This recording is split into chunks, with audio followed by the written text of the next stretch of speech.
So, as the papal funeral draws to a close, and as there's just been released a photograph of Trump and Zelensky sitting together, locked in conversation in the Vatican in St. Peter's Basilica itself, I think, it's a time to reflect. We are living through a moment so fraught with danger, duplicity, and frankly farce that it would be laughable were it not so grievous. This week, Trump, with all the garrulous grit that characterizes his diplomacy, declared to Time magazine that Crimea will stay with Russia, a pronouncement that defies international law, the UN Charter, and indeed basic historic memory.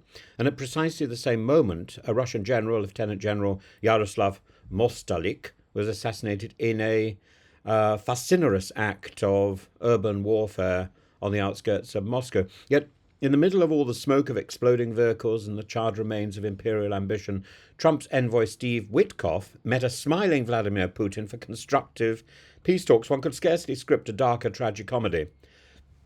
We mustn't forget, Crimea was seized in 2014 by Russia's little green men, an occupation Putin at first denied, then lauded as an historic correction. And in international law, Crimea remains indisputably Ukrainian territory. Yet Mr. Trump, striving to cobble together a peace deal before his 100th day in office, now regards Crimea as lost, collateral damage to his fantasy football idea of a swift accord. Indeed, in Trump's view, the peninsula was handed over by Barack Obama, a disingenuous claim, since the annexation was effected at gunpoint, not by diplomatic incompetence, but by Kremlin audacity. And for that matter, when a referendum or a plebiscite is held at gunpoint, as it has been, then it simply isn't acceptable.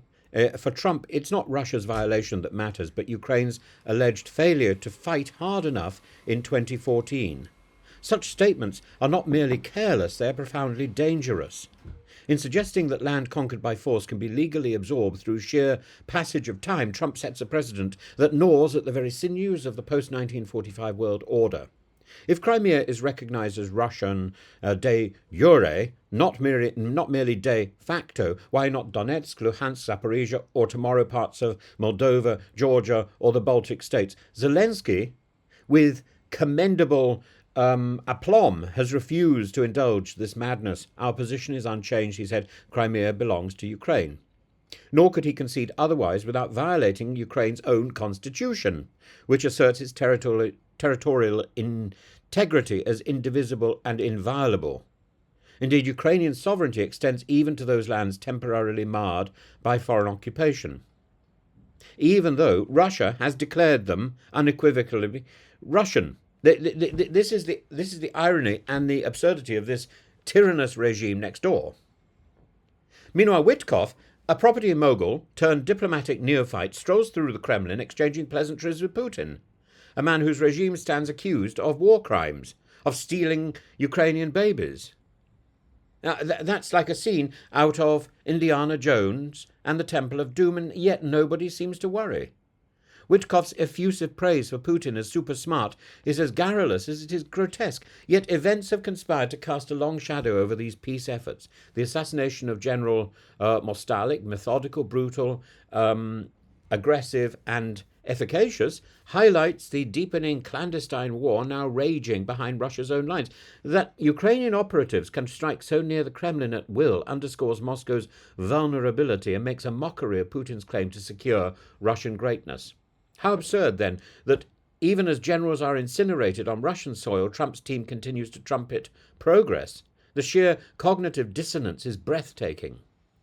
If Trump's proposal, now quietly leaked, is accurate, it represents not a peace, but an abject capitulation. Crimea gone, large swathes of the Donbass conceded, Ukraine's NATO hopes extinguished, sanctions lifted.